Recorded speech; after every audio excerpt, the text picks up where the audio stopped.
The world tour continued as the ERA mobile unit headed into the great state of Texas to visit the new ERA franchise edition, ERA Colonial Real Estate. This office of 19 agents has been an ERA member since November of 1997 and serves the military community of Fort Hood. ERA Colonial Realty's exceptional service and understanding of this transitional military community's special needs has allowed them to achieve an average sales price of $105,000 per transaction, while the local MLS average is only $80,000. So join us now as ERA's electronic marketing manager Kevin Duham talks with associate Eva Kegel about her success in attracting business with her web page. Here we are in Harker Heights, Texas at ERA Colonial Real Estate. I'm talking with Eva Kegel about the internet and her web pages. By the way, she has one at ERA.com and her own web page. What's the name of that page? Eva Sells. EvaSells.com. How can you get any better than that? Hey guys, it's right there. So, easy. What made you decide to create a web page, Eva? To be honest with you, I don't know. I have a husband who retired from the military about 2.5 years ago, and he needed something to do. Not that he wasn't self-employed himself, but he was very, very computer literate, very good with the computer, and he really basically took it upon himself to develop me a website. And to me, a computer is something that you turn on, something appears on the screen, you press print, and voila, there's something on paper. Don't ask me how it works. I just know you need one, you need to use it, and you need to maximize it to the best of its potential. So again, you're no computer whiz. Lord, no. No. But you're generating some business off your site. I'm generating a lot of business off my site. There's basically three groups that are using the internet. The first are prospective buyers that are out of state and want to surf the sites, find out what the houses are available in the marketplace, and are going in and doing that on their free time. The second are sellers who want to sell their houses and maybe aren't sure where they should be placed on the market and who they want to list their house with. The third are other realtors who are going out and looking at sites and trying to keep up with the market. And really, I have to add this, there is a fourth group, and those are your lot lizards.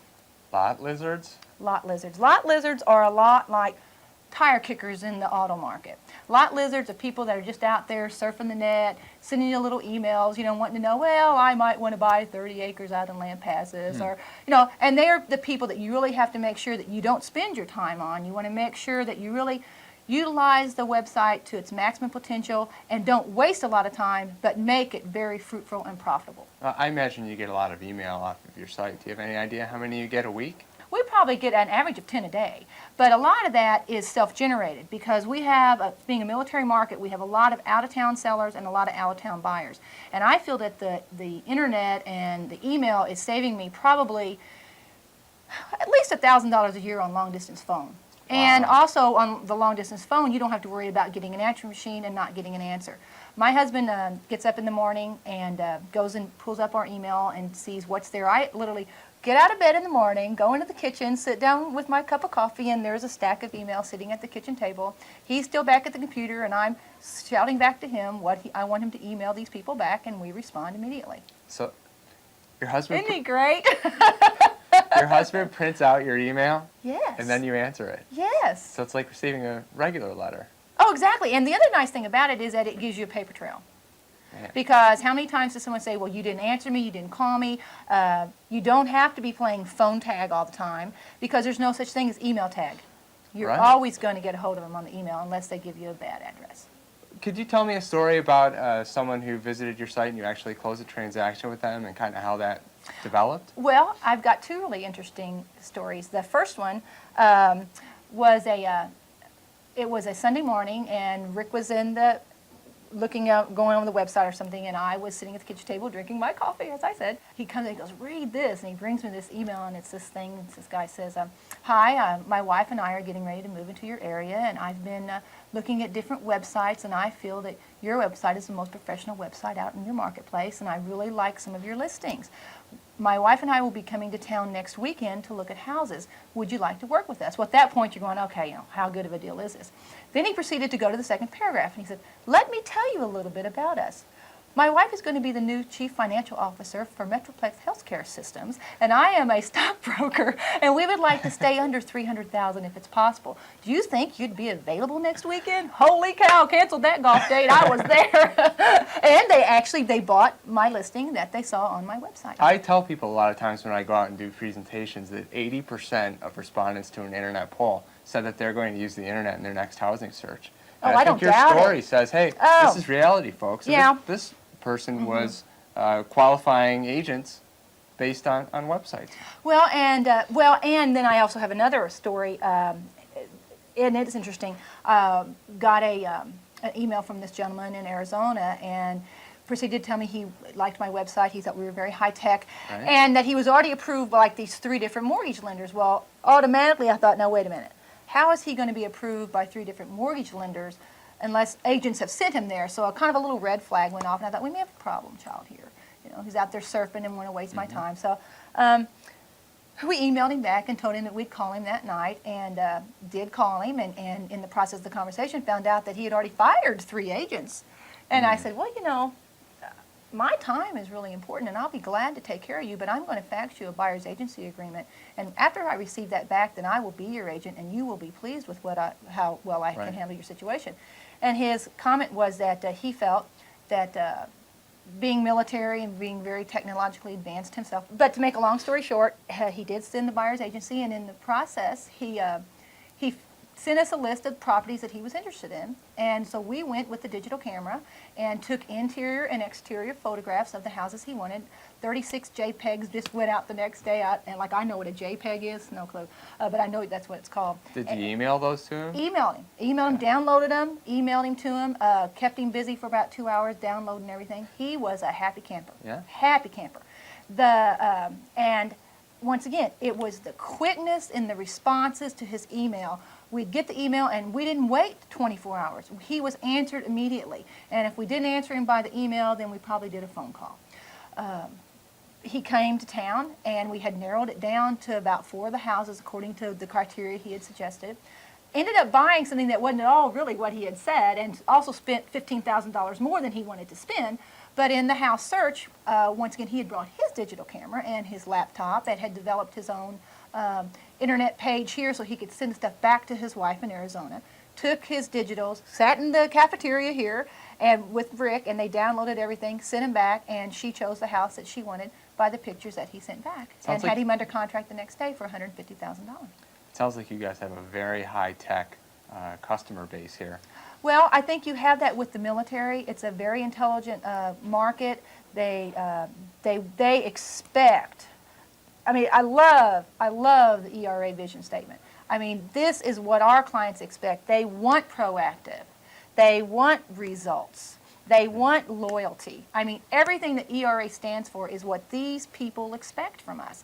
And we're trying the best we can. There's no perfect solution. We use our website on just about everything we can. You know, I was pointing out my writers.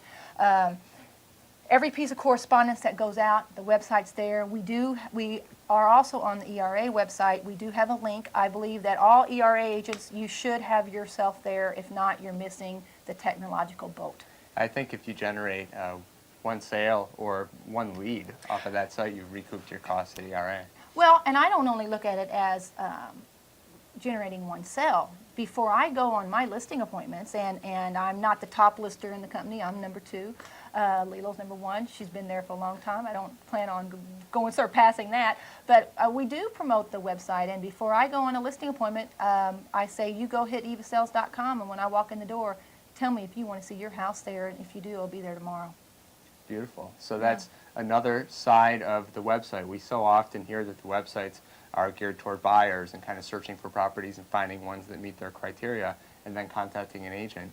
But you certainly can use that in your listing presentation, have people take a look at that and say, here's another opportunity to expose your house to the public. Well, let me clue you in. You don't have to wait to tell them. They're going to tell you. Because I've had them call me to list their house because they checked out websites. They liked my website because it was always updated. Other agents in town who have websites, their listings were expired or already sold. If you're going to have the website, keep it dated. No one likes to go into a website and find out that the house has been sold for 3 months. They find that's misleading. Whether it be a homes and lands ad or anything, they want to know that those houses are current. That brings up an interesting point.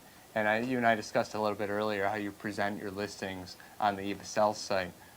But the listings on the ERA.com site, when they're expired, they automatically fall right off the site. So anybody who has an ERA.com page, I want to reassure them that the expired are going to fall off. And well, but that's good because the company's doing it. But when you're talking about having your own website, it's something that you have to be responsible. And you want to make sure that if you do have your own website, that you have it copyrighted. You have a special offer on your website for people who visit. Yes, I do. And maybe you could tell everyone who's watching what that is. Well, there's a story to that too. Is my husband's a big bass fisherman, and he went and bought himself a really nice bass boat. And I figured out we had to come up with some way to make that puppy deductible. So we have a Fishing with Rick.